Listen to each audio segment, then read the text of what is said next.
Recording in progress. Okay, so right now we are starting chapter 3, which is all about linear equations, different forms of equations. And our first lesson is all about slope. And slope comes in different forms. We say it is the rate of change. We say it is slope. We say it is change in y over change in x. We also refer to it as a constant of variation. So our very first lesson is about rate of change and slope, and how do we determine the rate of change and slope when we're given different representations, such as two ordered pairs, a graph, an equation, a word problem. So from those representations, how can we find slope? So the formula, or the way that we find rate of change, is we take the change in y, which is our dependent variable, and we divide it by our change in x, which is our independent variable. Well, what does that mean, change in y over change in x? Well, what that means is we take two ordered pairs and we subtract the y of our second ordered pair and the y of our first ordered pair. That's why we get y2 minus y1. Then we divide that by our change in x, which is just subtracting the two x's of our two ordered pairs. Now, at first, that might seem a little bit confusing, but when I show you an example later on, it will make sense. As a review on the notes, I have put the different types of slopes you will encounter. You will encounter a positive slope, where the line rises from left to right, a negative slope, where the line falls from left to right, a horizontal line, which is a zero slope, and an undefined slope, which is a vertical line. Okay. All right, down here is just an example of rate of change that I put on here for that you can refer to if you're trying to remember what it is. And we're going to go ahead and look at this. It says if rate of change is constant, that means that as x and y both increase or decrease by the same amount each time. Okay.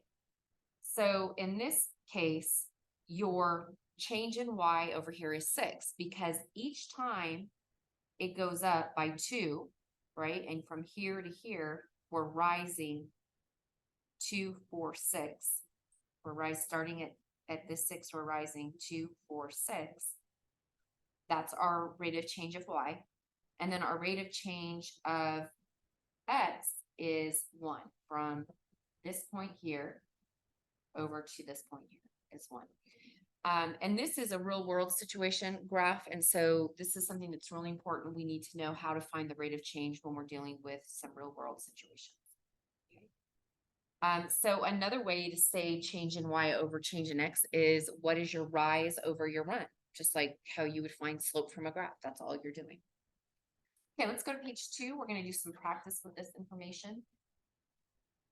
We are going to practice finding rate of change from a table. So what you want to do is you want to choose any two ordered pairs or points from the table. In this case, I am just going to choose our first 2 points. Okay. We have 1 and 7. And I am going to choose the next 2 points. It doesn't, I could have chosen 1, 7 and 4, -2 if I wanted to. Okay, so I'm going to choose those. And I'm going to use our slope formula, y2 minus y1 over x2 minus x1. Well, what does that mean? So if I consider these two right here my ordered pairs, where this is x1, y1, and this is x2, y2, because this is my second ordered pair. That's why they're labeled x and y2. This is my first ordered pair. That's why I've named them x and y1. I just plug my numbers in where they go. So I'm going to take 4 minus 7, 4 minus 7, because it's y2, which is 4, minus y1, which is 7. And I'm going to divide that by x2, which is 2, minus x1, which is 1. So this right here is called the slope formula. It's what we use to find slope or rate of change from a table or a graph, or an ordered pair. a set of ordered pairs. Now all I do is I solve this. So 4 minus 7 is -3. 2 minus 1 is 1. And -3 divided by 1 is a -3. So using the slope formula, we have come to the conclusion that our rate of change or our slope, which is the same thing, is -3. So this is one way to find your rate of change or your slope from a table. Another way to find rate of change or slope is to figure out how is y changing every time. That's your change in y. And how is x changing every time? That's your change in x. So let's look at this. 7 to 4, we subtracted 3. 4 to 1, we subtracted 3. 1 to -2, we subtracted 3. So what's happening to our y every time? It's decreasing by 3. So our change in y is -3. Essentially, we did the same thing here by subtracting 2 y's that we did here when we went down 3 every time, because our y2 minus y1 is a -3. Okay. Now let's find out what's happening to our x every time. Every time we're adding 1 to our x, adding 1 to our x, adding 1 to our x. So our change in x is 1, showing that the slope or rate of change is -3. So no matter which way you do this, whether you use the slope formula or you just use the change in y over change in x by looking at your table, you'll still come up with the same rate of change. Well, what does all this mean? What does this rate of change of -3 tell you? What it's telling you is that as x increases by 1, y is decreasing by 3. As x increases by 1, y decreases by 3. And it's all happening at a constant rate.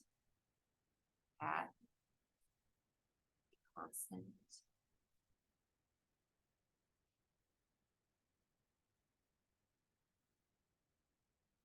So what we've just gone over here is how do you find slope, also known as rate of change, from a table?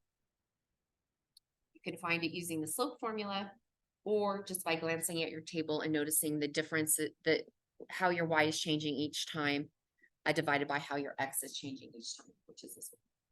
So now let's go down to the bottom half of this. Now, instead of looking at a table, we're going to look at a set of ordered pairs, which is very similar to a table. Okay. And we're going to do the same thing. I want to know what the slope or the rate of change is from these sets of ordered pairs. So what I'm going to do, step 1, choose any 2 ordered pairs. I like to go and find ordered pairs with smaller numbers. Or sometimes I even don't like to have zeros in my ordered pairs. You can choose any one you want. However, I'm going to choose 3, -2, and 7, -4. I'm going to choose these 2 middle ordered pairs just because I want to. So how do we know which one is the second set and which one is the first set? It really doesn't matter. I'm going to label this x1, y1, and I'm going to label this one x2, y2. X because this is the x of our ordered pair, y because this is the y of our ordered pair, and 1 because it's the first ordered pair in my set. X because 7 is the x in this ordered pair, y because -4 is the y in the ordered pair, and then 2 because it's the second ordered pair in the set that I've chosen. Okay. So now what I'm going to do is I'm going to take the values of my x's and y's and plug them into this formula to figure out what the rate of change or the slope is. So I have y2, which is -4, minus my y1, which is -2. Then I have x2, which is 7, minus my x1, which is 3. Now, you probably already noticed this, but notice I'm subtracting a negative, which always means that I'm going to add the opposite, right? So I'm going to change this to adding a positive. Okay. And now I can solve this for my rate of change. -4 plus 2 is -2. 7 minus 3 is 4. And now I can simplify this, and I have a rate of change of -1/2. Okay. Now, let's look at this next one. Change of y over change in x. You see how it was really easy for us to notice at the top how each y changed because it was laid out in an easy way to read? Well, ordered pairs aren't that easy to read that way. So I don't typically use change in y over change in x. I use the slope formula, which is change in y over change in x, but it's written out so I know where to plug in my numbers. If you want to, you could set up a table of values with the 2 ordered pairs you chose, 3, -2, and 7, -4. And you could look at it like this and say, okay, well, from -2 to -4, I'm going down 6. Oh, I'm sorry. I'm not going down 6. Get my nifty watt out. I just added those two together. I'm going down 2. So my change in y would be -2. And then from 3 to 7, I'm going up by 4. So my change in x here is 4. And then I can simplify this to -1/2.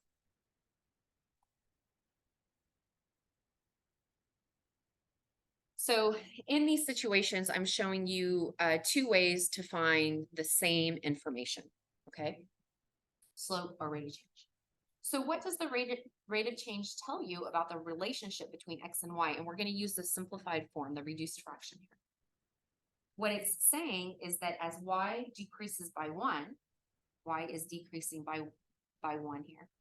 Our x is increasing by 2 at a constant rate. So as y decreases by 1, x increases by 2 at a constant rate. Now, some may be thinking, but actually it decreased by 2 and increased by 4.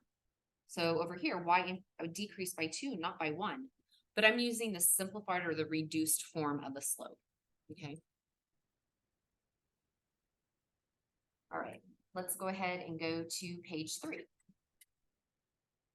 Now, what we're doing, we've looked at tables, we've looked at ordered pairs. Now we're going to find rate of change, slope from graphs, all right? So from graphs, we've always been shown use rise over run, and that is the best way to find slope. So you're going to notice here beneath each of these graphs, I have the slope formula and I have rise over run. Okay, so the first way that we're going to find slope is by using rise over run. This is something we're most familiar with. So let's look at this first graph. I'm going to choose these 2 points that they give us, and I'm going to rise 2. So my rise is 2. And my run is 1, 2, 3.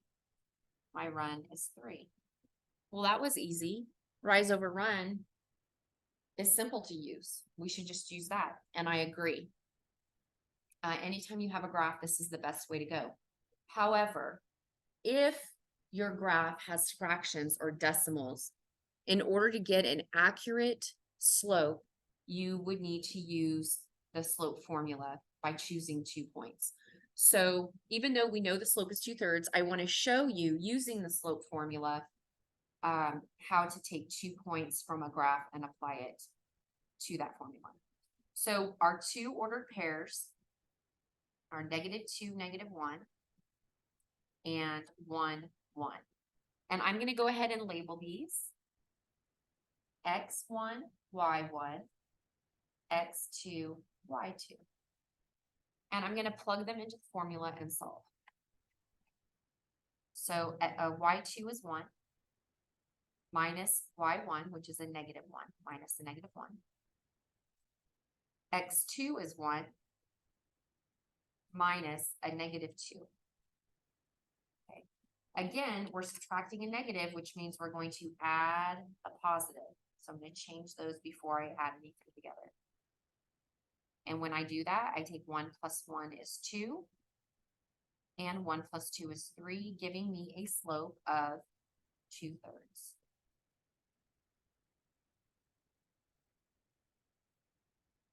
So what I would do if I were you, I'd go ahead and pause the video and I would try to do example 4 on your own. But I'm going to go ahead and go straight into that. But if you want to check to make sure you're understanding how to use the slope formula, you can pause it and then check back in when you're finished. Okay, again, I'm going to use rise over run. So I'm going to rise 1, 2, 3, 4, 4. So my rise is 4. And I'm going to run 1, 2, 3, 4, 5. And I'm going in the negative direction. So that's a -5. So my slope is -4/5. Now let's see if I get the same thing when I use my slope formula. My slope formula requires 2 points. So I'm going to use the 2 points they give us, -3, 2, and 2, -2. And then I'm going to label them x1, y1, x2, y2, and plug those into my formula. y2 is -2 minus y1, which is 2. x2 is a +2 minus x1, which is a -3. And again, I have to change this one. Subtracting a negative is the same as adding a positive. So I end up with -4/5, which is the same as I got here in my rise over run. Now, some students say, no, your 4 is negative here, but your 5 negatives here. Remember that when we're dealing with fractions, if 1 is negative, the whole thing is negative. The whole entire fraction is, not just the rise or just the run or only the numerator and just the denominator. So -4/5 here, -4/5 here. All right. Moving right along to examples 5 and 6. Now we're dealing with horizontal and vertical lines. Now, some of you may be looking at example 5 saying, oh, I already know that that slope is 0. And that's great. If you can already identify that that slope is 0, amazing. But what I want to do through this is I want to show you why it is 0. Okay. So the first thing I'm going to do again is rise over run. I'm going to start at 2, 2 here. Now, my job is to get over here to -3, 2. Do I have to rise any? No, I don't do any rising. So my rise is 0. My run, though, is 1, 2, 3, 4, 5. I ran 5. Well, remember, 0 divided by anything just equals 0. So in rise over run, that is how we get 0 on a horizontal line. Let's go to using the 2 ordered pairs though. Okay, so we have our 2 ordered pairs. They're already set up for us. So I'm just going to label them right here on the graph. This is going to be x1, y1, x2, y2. I'm going to plug those in. So y2 is 2 minus y1, which is 2. And then x2 is 2 minus a -3 here. Again, subtracting a negative is the same as adding a positive. 2 minus 2 is 0/5, which gives me 0.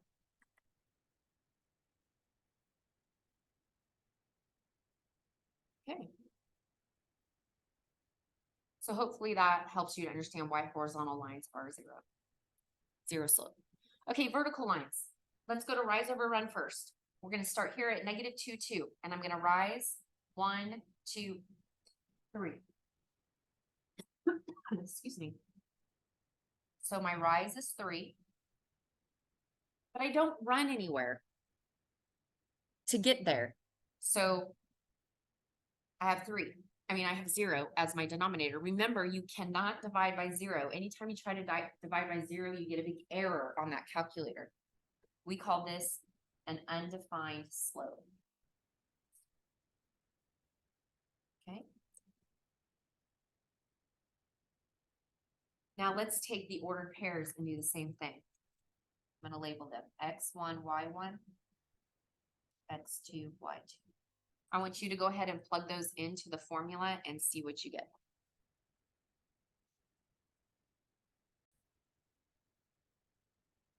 Okay, so I'm going to take my ordered pairs y2, which is -2, minus y1, which is 1, over x2, which is -2, minus x1, which is -2.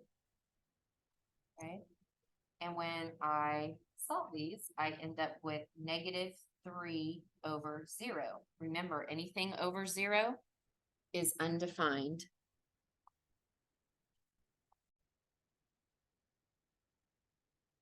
So we have an undefined slope here.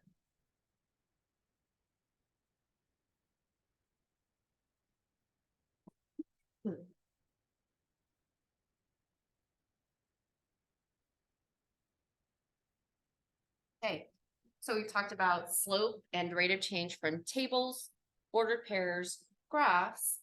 Now let's see where we're going with this. A real world problem. Yay. Okay, so we're going to take the situation that's being described in this table, which is all we have. We don't have words or anything. Oh, we do a little bit right here. This table shows the distance a band marches over time. And we're going to answer some questions about it and then graph it.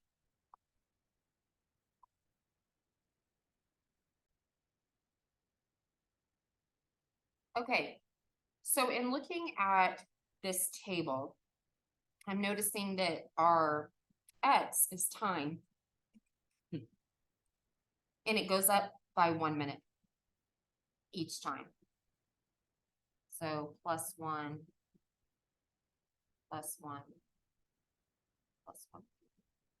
And then I'm looking at the distance they marched from 260 to 520 is 260. From 520 to 780 is 260. And from 780 to 1040 is 260. So every minute, it looks like they're going about 260 feet. So let's look at the questions they're asking us. Is the rate of change in the distance with respect to time constant? It's worded a little different, but all it's asking is it a constant rate of change? And the answer is yes, because it's going up by 260 every time, the distance is, and the time is going up by 1 minute every time. So it is constant. If so, how do you know? Well, because of what we just did here on the table. As distance increases by 260 feet, time increases by 1 minute. And so we're going to write that here. As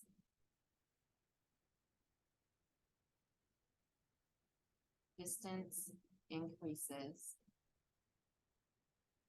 by 260 feet, time increases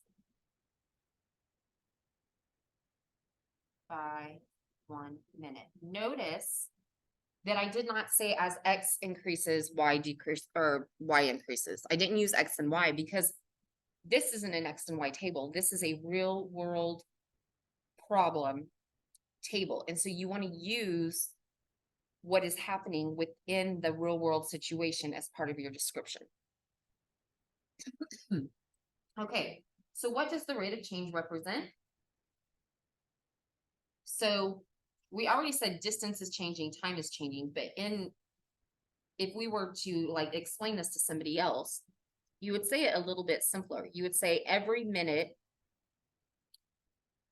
260 feet is marched, or the band marches 260 feet.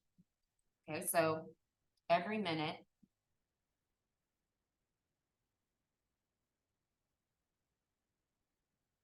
the band, I just think of band when I think of marching. Marches 260 feet.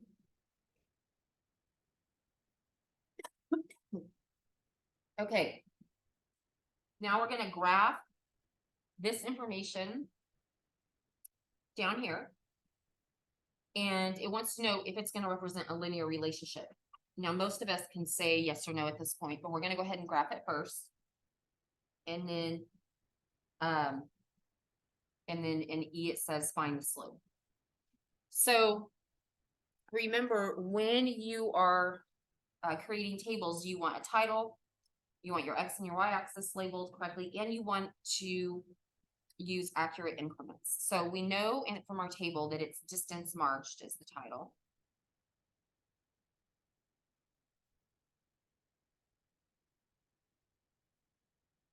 We also know that time is on the X axis and distance is on the Y axis.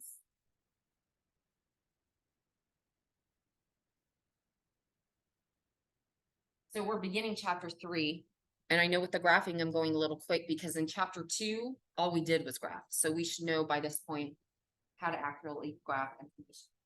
Okay.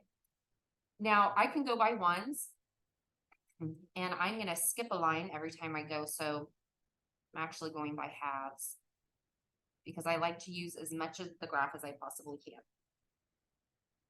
And then we have to go all the way up to 1,040 feet. So remember, we count the lines of our graph and see what would be the best increment we should go up by so that we can use most of our graph. So 1, 2. Okay. I would say going up about by 100s would be good. So I'm going to skip every other line and just do 2, 4, 6, 8.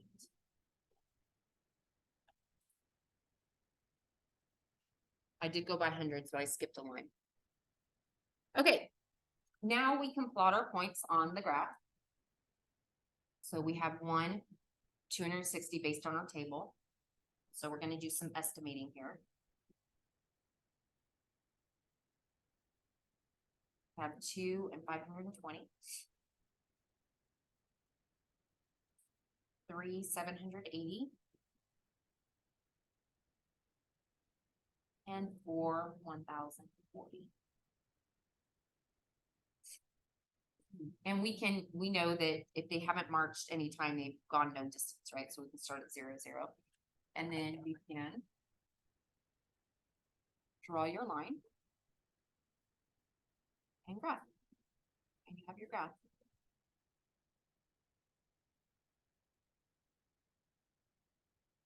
So let's go back up to our question. Does the data represent a linear relationship? Is this a straight line? Yes. If it is linear, find the slope. Okay. Do we need the graph to find the slope? Not really. So notice how this is plotted in between 200 and 300, and we don't know the exact point. This would be a good example of how rise over run is not useful with this graph, because we don't know the exact points these are unless we look at the table. And looking at the table, I can easily use change in Y over change in X. Our change in Y is a positive 260. Our change in X is a positive 1. I could have also used slope formula if I wanted to. Okay, but the slope here is 260. Okay. All right, let's move on to page 5. So now we are going to find slope and rate of change using equations. So this one might be the easiest one for you guys to do.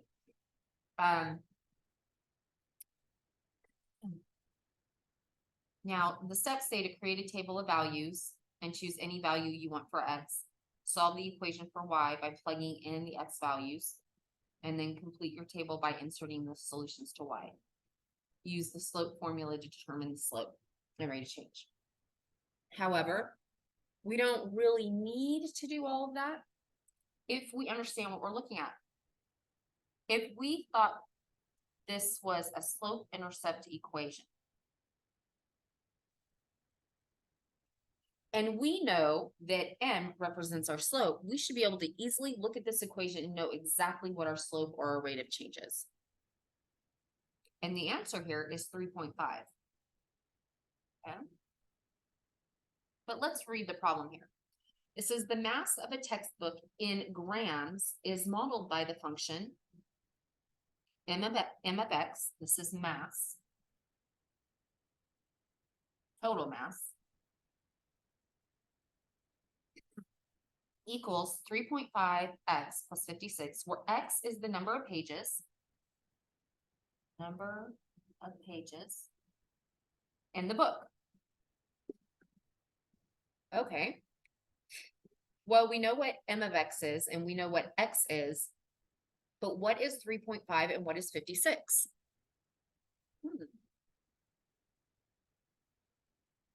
The mass of a textbook in grams is modeled by the function where x is the number of pages. Well, let's start with slope here. What do we think this 3.5 is? And I want you to think about this. So if you need to pause the video, please do that. And you should come up with each page weighs 3.5 grams. Now I want to go a little bit further. What do you think the 56 means? I want you to think about it, pause the video, try to come up with an answer. 56 is probably the binding itself, the front and back cover and the binding. So it probably starts out at 56 before any of the pages are added to it. Okay. But being able to identify your rate of change and understanding what that rate of change represents is very important in understanding equations. All right. Okay.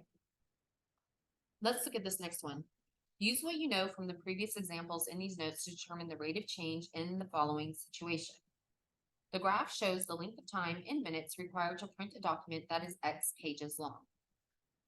Okay, so here are your print times. It's the pages. So at 6 pages, well, let me use an easy one because it looks like these are going by like, oh, you know what? I'm going to erase this by 15 seconds, 30 seconds, 45 seconds, and then a minute. So it's going by 15-second increments here. So at 30 seconds, it printed 6 pages. At 1 minute, it printed 12. And at 2 minutes, it printed 24 pages.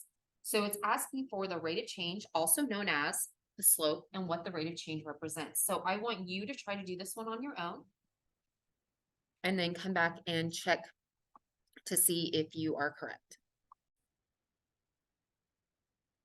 Okay, so if you remember earlier, I said you can choose any 2 points that you want in a set of ordered pairs or a table to find slope. And the same is with a graph. Now, I'm just going to tell you, I'm going to pick ones that land on even numbers. For example, I'm going to pick this point right here and this point right here. And I'm going to use rise over run. I could also use the ordered pairs. Okay, so I have 1, 12 and 2, 24. I can use those ordered pairs in the slope formula if I wanted to. but I'm going to use rise over run. And I want to use this because I want to show you how you need to be very careful about watching your X and your Y increments. Because if you notice here, every time you go up a box, you're going by threes. So this is 3, 6, 9, 12, 15, 18, 21, 24. And like I mentioned earlier, we're going by 15-second increments on the bottom. So let's make this easy for ourselves. I'm going to choose 112 and 224. And when I move up to find my rise, I'm going up 1, 2, 3, 4 boxes. But remember, every box represents 3. So that's 3, 6, 9, 12. My rise is actually 12, even though I went up 4 boxes because my increments are going up by 3s. Then when I go over, I'm going over 15 seconds, 30 seconds, 45 seconds, 1 minute. So that would be 1. So my rise over run is 12 over 1, which is 12. So my rate of change is 12. Now I could have did the slope, I could have went with the slope formula and named this x1, y1, x2, y2. And that would have looked like this. 12 minus 24 over 1 minus 2, which gives you a negative 12 over a negative 1, which is a positive 12. So either way, you end up with the same rate of change. Now let's interpret this rate of change. What does it represent in this situation? Well, it's saying that it takes 1 minute to print 12 pages.